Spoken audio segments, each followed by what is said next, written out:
everybody, to another edition of Let's Be Frank About Sports. I'm your host, Frank Agino. The New York Yankees wrapped up Game 3 against the Houston Astros in the American League Championship Series. However, it was the Astros winning the game 4-1.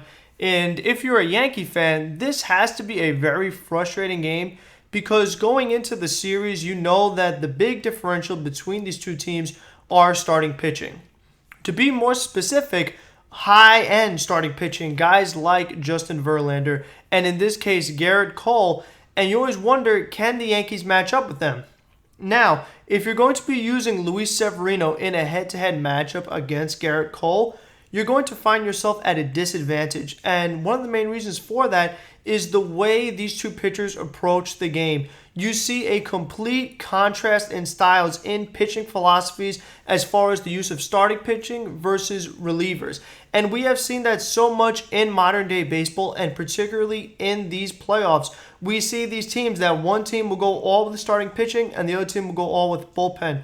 We saw that a lot with the Washington Nationals, the way they used Max Scherzer out of the pen, Steven Strasburg out of the pen. They were willing to use Patrick Corbin out of the pen. Tampa Bay did a good job of mixing it. You know, you would see Blake Snell come in for a relief outing, but they also have so many quality relievers that they would throw at you. Meanwhile, the Astros are willing to push their starting pitchers as much as they can. Gerrit Cole went very deep into this game, going 7 innings at 112 pitches. Meanwhile, the Yankees, they use their strength as the bullpen to where someone like Masahiro Tanaka will be through 6 innings, not that high of a pitch count, but because the Yankees are so reliant on their bullpen, they're willing to go to it much earlier than the Houston Astros.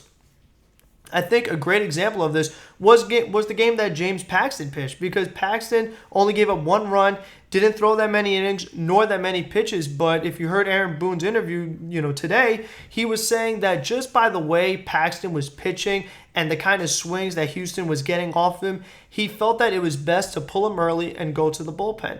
And for the Yankees, they have the luxury of doing that because some teams, you'll have a lockdown closer, maybe a nice 8-9 combination, but the Yankees go to so many different pitchers, and they've been doing it every single game, and I'm afraid that really it's going to catch up to them, and it may already be beginning because of one guy in particular out of that bullpen, and that is Adam Ottavino, which is definitely disappointing because Ottavino was a guy who was brought in to help strengthen the Yankees bullpen even more. I mean, that's a really big thing about the Yankees, is that they had a tremendous bullpen last year, and to me, I always say that they had the best bullpen in baseball, and the fact that they were able to add Adam Ottavino to it only made it stronger.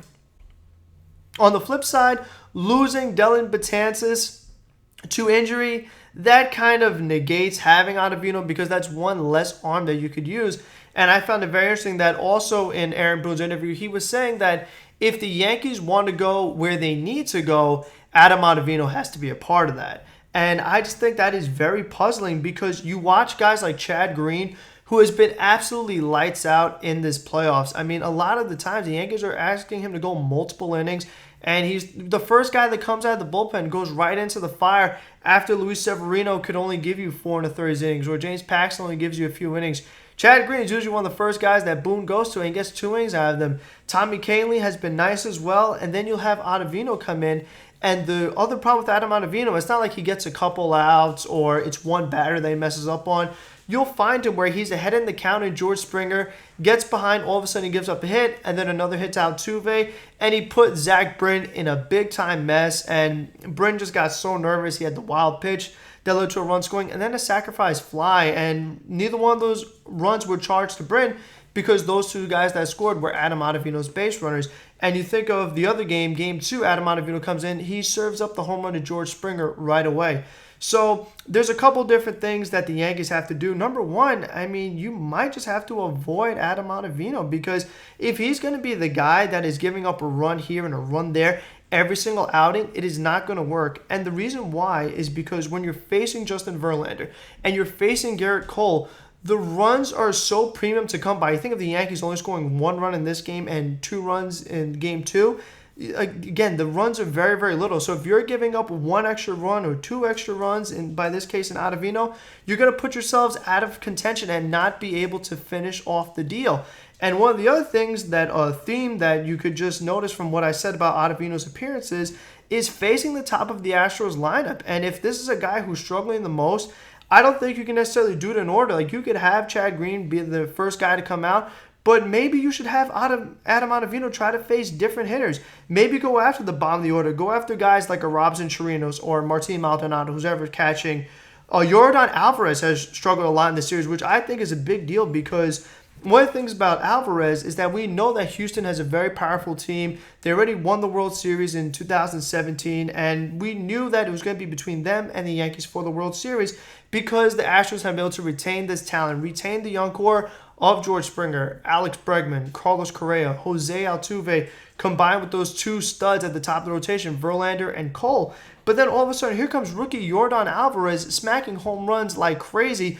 Big lefty bat, and he's a guy that could be a real difference maker for this Houston team because we know the starting pitching is going to be good. The bullpen is okay. It's not horrible because if you look around baseball, there are so many teams that have struggled mightily in the bullpen. New York Mets are a perfect example. But the Astros, they don't really blow that many games from the bullpen as far as the back end. Will Harris has been really solid in this series. Roberto Osuna has been very up and down. Ryan Presley was a good reliever for the Astros during the regular season until he messed up his knee. And, of course, he's still trying to work his way back. But still, it's just like when you add in another piece like Alvarez without losing anything to your team, just adding a rookie with more power to lengthen this Houston lineup even more. Because you know, since Verlander and Cole aren't going to give up a lot of runs, having someone like Alvarez help you score more runs makes Houston that much tougher. But if Alvarez is going to continue to struggle, and Yuli Gurriel hasn't had a great series either, so if you find yourself in the part of the order where it's going to be Alvarez and the catcher, like I said, whether Chirinos or Maldonado, and maybe a Reddick or a Correa, who, I mean, he got the big hit against J.A. Happ at the end of Game 2, but still, I just think that that's probably a better opportunity to use Adam Ottavino to get the most out of him, because having him face George Springer, who's obviously seeing him, getting on base in both times on the walk in this game and then the home run the previous game, you have to face a guy like Altuve, who has been red hot. I mean, so far, if you had to pick like an MVP of the playoffs, I would say Jose Altuve has been that guy. Hit multiple home runs in the Tampa Bay series. He hit a home run in this game. And if the Astros go on to win the World Series, I imagine that he's going to have a good piece against the Nationals. So Altuve has been red hot. You don't want Ottavino facing him either. Michael Brantley and Alex Bregman are two of the toughest outs in the American League. These are guys with low chase rates and guys that don't strike out. And Adam Ottavino far too often is hanging his slider, and that is what is causing him. And he cannot be facing that part of the lineup. So that's one of the things I would suggest for Aaron Boone to do, since he has talked so much about Adam Ottavino needs to be a piece of this team, but does he have to come in against the best part of the Houston lineup?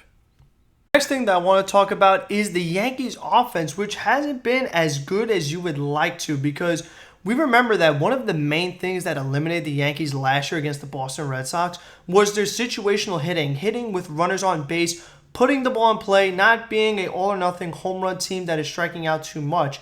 And it was very disappointing for the Yankees they had a lot of base runners in this game, which is something you don't expect when you're facing Gerrit Cole. They had 9 base runners, 5 of them by walks. So it was clear that Cole did not have his best stuff, and the fact that the Yankees could not take advantage of it in Yankee Stadium, a very hitter-friendly ballpark, a ballpark where they score a lot of runs. You saw them do that against Minnesota in the first round. That is something that is definitely concerning, and certain guys have not been stepping up. After Edwin Encarnacion had a big impact in the Minnesota series, he has hardly gotten about 1 hit maybe in this series. That's really troubling when he was batting cleanup in this game ahead of Gleyber Torres, which made no sense to me at all. I know Boone is like so caught up on analytics and lefty-righty and matchups and third time around the order. That's what he likes to do with Tanaka, where it's like, even though Tanaka's pitching really well and his pitch count is low and we could save our bullpen, which the Yankees really should do because of how much they have been using it, I need to play my matchups. And it's not even like he's using Gleyber for lefty-righty. Gleyber Torres has been carrying the Yankees in this series. The only other guys that have been hitting well is DJ LeMay, who's hit well all year, is an MVP candidate. To me, I'll say it again, I think it's between him and Alex Bregman for the MVP. I know Trout is good, but as far as significance, you're talking about the 2 winning teams in the American League, the 2 teams in the championship series. Bregman and LeMahieu have been major parts of that all year, have done everything for these teams, have shown versatility, durability, consistency. And that's what you look for in an MVP, a valuable player. And both these guys show a lot of value. Obviously, Aaron Judge is going to give you a lot of production because he's such a great hitter and he's a feared hitter. And Gleyber Torres accounted for the only run in this game, hitting the home run. And he had a big game one, and he was great in the Minnesota series. And the fact that you have Gleyber Torres batting fifth behind Brett Gardner, who has been struggling in this series, a 154 average, and Encarnacion batting 083, I don't think that is the best use of the lineup. I don't love having a top-heavy lineup, but if Gleyber Torres is so much better than Gardner and Encarnacion right now, Torres has to be hitting ahead of them and has to be right behind the two main guys in LeMahieu and Judge. And you might have to shake things up a little bit because another guy that struggled a lot for the Yankees in this series, Didi Gregorius. Now, Didi Gregorius was literally as close as you could possibly get to maybe having the Yankees win this game, as he just missed a 3-run homer that fell right in front of the right field wall, which is one of the other things I want to get to. I've been very surprised that particularly after this game, there has been a lot of talk about the baseball not being juiced anymore. That is something that is really puzzling to me because all year we have talked about the juiced ball. Home runs are up at a rapid rate. We saw Pete Alonso hit over 50 home runs. Eugenio Suarez almost hit 50 home runs. We had countless players with 40 home runs and 30 home runs.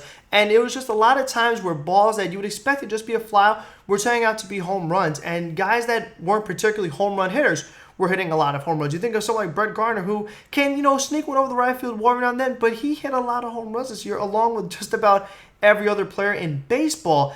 And I find it very interesting that all of a sudden the playoffs, after you have this whole year of home runs and crazy offense, that they would go to a non-juiced ball. And you know what? If it was one or two people saying it, I would be like, all right, that's an opinion of a couple people. You don't want to put too much stock into that. But I've been hearing it way, way too much. And now that, you watch the game again and you watch the way a lot of fly balls died. I know Boone also mentioned a fly ball that LeMahieu hit to center field, and it was hit hard. And Martin Maldonado definitely hit a really hard fly ball to left field that didn't go out. And it's just interesting to me because you remember Didi Gregorius hit that big grand slam against Minnesota, and you're like, was the ball juice there? I don't know. The home run that Josh Reddick hit in this game, that one was gone by a long shot. So it's very hard to tell because since I'm not out there, I'm not actually gripping the baseball from the regular season and the playoffs, it's hard for me to say. But I just do think it was very troubling that Didi Gregorius, who has made a killing off that right field wall, Didi is an extreme pull hitter. That's where just about all of his home runs go to. And the fact that he was able to hit the ball so high and that it didn't go out, that was something that really it surprised me, and it surprised a lot of people. But you know what? Didi's going to have to find ways to adjust because he's another hitter like Encarnacion, who as of right now in this series has an 0.83 average. And that's just not going to get it done because if I see Encarnacion, Gregorius, and Sanchez all have averages in the zeros, I mean Sanchez at 0.77, Didi and Encarnacion at 0.83, combined with a Gio Urshela at 1.82, Aaron Hicks, he drew 2 walks in his plate appearances, but, we still don't know exactly how healthy he is. Giancarlo Stanton is out with the quad injury. Brett Gardner batting only 154. It's going to take more than LeMahieu, Judge, and Torres to defeat this Houston Astros team. So I don't know if you have to start Hicks, and I don't want to say move Gardner to the bench. Maybe you could have Hicks DH if he's not fully healthy, or you could DH Gardner. I mean, the Yankees have got to try out some different things. But one of the big things for them, in my opinion, I believe this rainout is going to help the Yankees out a lot. The reason why I believe that is because of who is now starting Game 4, and that is Masahiro Tanaka. And who is he going up against? Zach Greinke. I think that having Tanaka go up against not Justin Verlander or Gerrit Cole and have it be Zach Greinke, who the Yankees, they were able to score plenty of runs off in the first game of the series, and now that they're going to be in Yankee Stadium and you take into consideration this type of social anxiety that Zach Greinke has, I think it's going to be advantage Yankees. And the other thing that's going to work for them is they're going to have another day of rested bullpen. And that is something that is very important because like I've talked about and like we've seen, the Yankees have used that bullpen so much. And anytime you could get them an extra off day, it's going to be crucial because Boone was saying that had this game been canceled, he wasn't going to be able to use Chad Green that much. He wasn't going to be able to use Tommy Kahnle that much because he had been using them a lot in these other games. And with the way Ottavino's been struggling, you need a lot out of Kahnle and you need a lot out of Chad Green. And I just think that the pitching matchup is definitely in favor of the Yankees. I think the stadium definitely helps the Yankees. That's going to make Zach Greinke even more cautious because things that he used to be having a fly ball, those could turn out to be home runs, whether the ball is juiced or not. I don't think they're going to change the ball for one game. But still, I think that is big advantage Yankees, and it's a must-win game for them because here's the thing. If somehow the Yankees lose Game 4 and the Astros go up 3-1 and you have to deal with Verlander the very next game, that could be elimination right there. But if the Yankees could tie up the series at 2-2 and then all you have is you are still in Yankee Stadium, you just have to find a way to beat Cole and or Verlander. You have to do it eventually because the way the playoffs work and off days and rainouts, and another big thing is pitching guys on short rest, which is something that if it's do or die, AJ Hinch is going to do because it's very clear that the drop-off from Cole and Verlander to Greinke or Wade Miley or a bullpen game, which the Astros are not going to do, is so drastic that he is much more willing to start a Verlander or a Cole on short rest compared to a Greinke or a Wade Miley on full rest. And for the Yankees, it means that somehow, some way, they're going to have to win a game where either Verlander or Cole is pitching. And it's not going to be easy because if you look at these postseason numbers, Justin Verlander has been really good against the Yankees, and he was again in Game 2. And it's just very puzzling that Gerrit Cole did not have his best stuff and they could not take advantage of it. But I do believe that the Yankees will probably win Game 4 and make it for a really good series, which is all we could ask for. Because as I've said before, this series right here is the true World Series because whichever team advances is going to defeat the Washington Nationals. I strongly believe that, and everybody else believes that. The Nationals have been a miracle Cinderella team, which I'll get to them after I'm done talking about the Yankees because I do want to talk about that series because there were a lot of things to take out of it, especially from a Mets perspective since it is National League. It's in the division. It has to do with the wild card that we talked about all year. But, the other thing for the Yankees is that they have to hope that the bullpen has got to hold up because I worry as if I'm a Yankee fan or I'm a Yankee manager, if I'm in Aaron Boone's shoes, I wonder that if every single game Chad Green is pitching and Kaylee's pitching and Ottavino's pitching and Brent's pitching, I just wonder that if the Houston Astros are seeing these same exact guys every single game, if they're going to adjust to them and just get so used to them that it's like, all right, well, we know exactly how Chad Green's ball breaks. We know where Tommy Kahnle likes to throw it, and we could just tee off on them. And I just think that may end up catching up to the Yankees eventually. And you know what? I think that they probably have to try to push Masahiro Tanaka in this game. If he has a low pitch count again, I say push him. And you have to have guys ready because we know that Boone takes the third time around the lineup very serious, especially for Tanaka. And if you see that Tanaka's messing up a little bit, you pull him right away. Then you could go to your Chad Green or your Tommy Kahnle because I just think that you want this bullpen rested because we know Paxton's going to have a short leash. And we know that Luis Severino is going to have an extremely short leash, which he did in this game. And the reason for that is because Luis Severino is just like a very iffy pitcher. All in all, the 2 runs you will take, considering how bad it looked. The Astros had the bases low in the first inning. They had multiple guys on in the second inning. Luis Severino's command was all over the place. He was hanging his slider. Another time where a slider ends up hurting the Yankees. We saw it with Ottavino. We saw it with Severino. We saw it a million times this year with Edwin Diaz. So that's another interesting trend about baseball, the way sliders are hanging and the way hitters are really just looking for that because everybody either throws a 100-mile-an-hour fastball and a slider. It's become, not too much different pitches, not a lot of variety like you used to see. I mean, this is just a very side note, but there's no more fork balls or screw balls or knuckle balls. There used to be a lot of, tricky pitches, 12-6 curveball. Now it has just become so basic, and that is why everybody is so used to it hitting home runs. That's why a guy like a Severino or an Ottavino, these guys don't really impress you anymore because now everybody pitches just like them with the high velocity, with the slider. So, that is something that the Yankees, they have got to try to do some different things because even if they do win Game 4, they're going to have to find a way to get creative offense to defeat either Verlander or Cole. And if you have to bench Encarnacion, then you have to do that. If you have to start Cameron Maybin, you have to do that, because this should never happen to the Yankees when you think of the type of year that they had. And that was with offense. And the other big thing that the Yankees did so well, which gave you a lot of hope for them in the playoffs, was that it was from just about every single position player that they used. Like a Cameron Maybin, like a Mike Ford. We know that Luke Voigt has struggled, so he's not even playing. Giancarlo is hurt. But everybody the Yankees called up due to injury or acquired during the course of the season, like a Gio Urshela before the year started, just all the guys. They had a DJ LeMahieu. I mean, this is a guy who was kind of an under-the-radar sign who could end up being the MVP.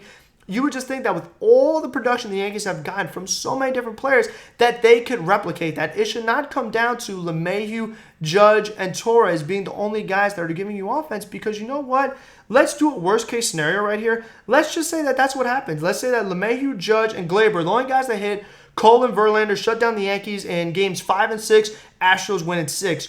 What do the Yankees do the following year? Because eventually it's like you really have to move things around, because if you still don't have a starting pitching staff that you feel truly confident about, that you could do like the way the Houston Astros do and will have their guys go 6 innings, 7 innings. You can't keep living with 3 innings or 4 innings. You can't overwork the bullpen, because Dellin Betances is going to be a free agent. He's coming off a torn Achilles. You don't know if you could trust Adam Ottavino next year, and you have to pray that Chad Green, Tommy Kahnle, Zach Britton, and Chapman are all locked down again next year. That is one of the hardest things in baseball to do, because we've seen it so much with relievers. They are good one year, and then they are really bad the next year. We have seen it more times than we can count, and it makes it such a risky proposition. And no matter what guys you add, whether it's LeMahieu or Urshela or a Ford or a Tauchman or a Cameron Maybin or a healthy Giancarlo Stanton, if these guys keep striking out like they do, if they're leaving runners on base, not getting the timely hits, I mean, it shouldn't just be a home run from Gleyber Torres. You should be able to get the sacrifice fly, the ground ball for a run. Look at the way Houston Astros got a run off a wild pitch. I mean, you have got to be doing the little things like that. And I know it's like, voodoo now that we live in this era of the home run ball and swing for the fences with the shift, not choking up, not going to the opposite field, not bunting, not stealing. I mean, it's just a very different brand of baseball. And the thing about the Astros is that guys like Brantley and Bregman and Altuve and Springer, they put the bat on the ball, and it just leads to a lot of different things, and they are just smart hitters. And Houston is going to keep being this good, and I've said it before, but the Yankees window, it's going to be very interesting, because one of the things that is at their advantage is how young their position players are. And the value of that is the low salary numbers. Aaron Judge and Gary Sanchez and Didi and Gleyber Torres, all these guys are significantly underpaid. Eventually, these guys are going to deserve big-time contracts, and once that happens, it makes it hard to get the big-time starting pitcher or to get more bullpen help, because here's one of the other things. The Yankees getting another marquee starting pitcher is going to be very hard to do, because the best guy out there is Gerrit Cole. And I saw an article that says he could get Bryce Harper money. I don't think that. I still believe that Cole will get at least $200 million.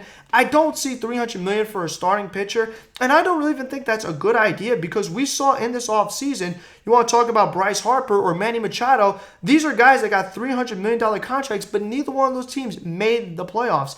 And that really shows you the way to construct a team. You don't give all $300 million to one player. You have to build a collective team, a group, like the way Tampa Bay did. They have so many solid players, like the way the Nationals have, like the way the Yankees have. You can't just have one guy and a bunch of scrubs and young players. You need a bunch of quality guys at good salary numbers. So that's one of the things the Yankees really have to look out for.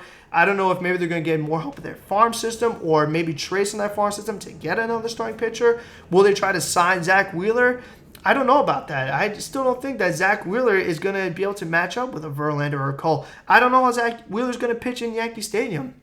And personally, I really hope the Mets could keep him, because I think that the Mets have a good chance to make the playoffs next year. As long as they make the right move and sign Joe Girardi, I think the Mets could be a quality team. And if I'm them, I try to keep Zach Wheeler. I don't let him go to the Yankees or one of these other contenders, because we see in these playoffs that the Nationals and the Astros had the two best starting rotations in the postseason, and it looks like they're going to be the two teams in the World Series. And it's the reason why the Astros were in the World Series in 2017 and why the Red Sox won the World Series in 2018. You had Chris Sale pitching well. David Price, Rick Porcello, and Nate Eovaldi all stepped their games up in the postseason. But that was 4 starting pitchers. That wasn't 2.5 or 2 guys or 1.5. Because that's the thing we see about the Yankees. Tanaka goes, pretty deep. Paxton doesn't, Severino doesn't, and the rest is bullpen. And I just don't think that that is a sustainable model, because if this is 3 years in a row where we're seeing the same thing happen with the Yankees, you have to wonder what type of different things are they going to do.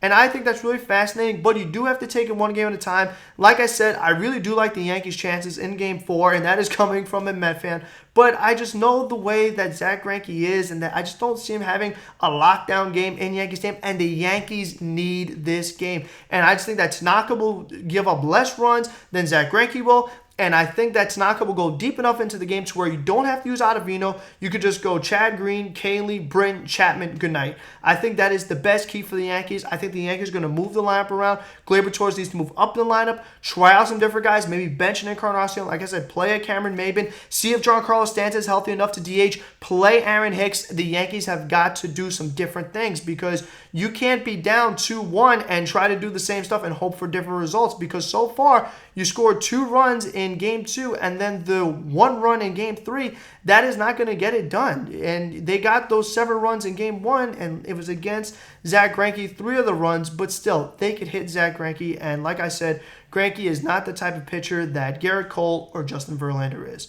So that'll do it for the Yankees. Let's talk about the National League really quick.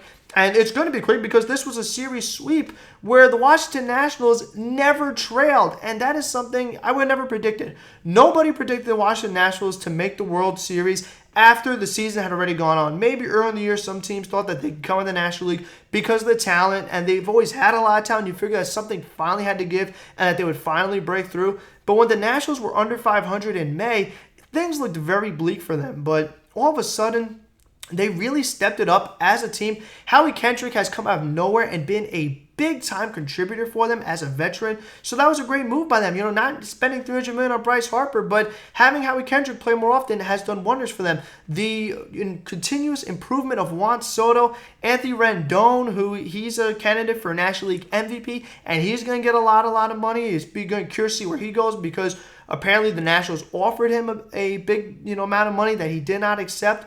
But they have a lot of nice players like Trey Turner and Adamy at the top of the lineup. Ryan Zimmerman came out, the fountain of youth, and all of a sudden looks really good again. I personally thought that he was a bit washed up and not the all-star third baseman that he used to be, but he's making nice plays defensively. His bat is much quicker ever since he was on the injury list, and he's had a lot of injuries. So I think that's been very fascinating. But what I don't understand personally is the way the St. Louis Cardinals offense against the Atlanta Braves looked really good. You think of the 10 runs they scored in the first inning of Game 5 against Atlanta, and it was the record for most runs in an inning of a playoff game. But in this series, the Cardinals' offense was nowhere to be found. And I said this in the last one, but I still can't get over that Anibal Sanchez almost threw a no-hitter against this team. That doesn't seem right at all, because Paul Goldschmidt and Marcell Ozuna were swinging really hot bats against the Braves. In this series, they weren't getting any hits. The Cardinals were not getting any hits as a team. Even Tommy Edman, who had been a nice young player that emerged for them, he wasn't doing anything. Nobody in this series for the Cardinals did well. You think of Yadi Molina in Game 4, tying the game against the Braves and then winning the game against the Braves. His offense was nowhere to be found. And then for the St. Louis Cardinals, you're down 3-0 in the series. This is do or die elimination game, and they pretty much flipped the script by giving up 7 runs in the first inning. And once that happened, they didn't really have a chance. They got it to a 3-run game. But the other thing about the Washington Nationals is, how about their bullpen pitching really well? How about Sean Doolittle finally turning it around? Because here's a guy who's been the closer for the Nationals for a few years, has done very well. This year had a lot of struggles, lost the closer's role to Daniel Hudson. And Hudson has been a great under-the-radar move coming from the Toronto Blue Jays, coming out of nowhere to be a lockdown reliever for the Washington Nationals. And that was so important for them because they struggled with the bullpen so much, like these other teams. That's why I talked about the Yankees have the luxury of having the good bullpen, because so many teams cannot say the same. That's a tough tongue twister. But still, if the Nationals were to match up against the Yankees are still probably going to win, but it's not going to be a cakewalk, because they're going to have to face Max Scherzer, which I'm not sure if the Yankees could hit him, or Strasburg, who's been very good, and Patrick Corbin, who's a solid lefty that the Yankees try to get, but the Nationals beat them with the offer. And the other thing that the Yankees are going to have to be wary of is that there's going to be no more DH. You're going to have to play more small ball, and you're going to have to be able to prepare for the base running that is going to come from Trey Turner, from Adamine, from Anthony Rendon and Juan Soto, who are two of the toughest hitters in baseball. They're like another Bregman and Michael Brantley combination, although tough hitters like that are hard to strike out.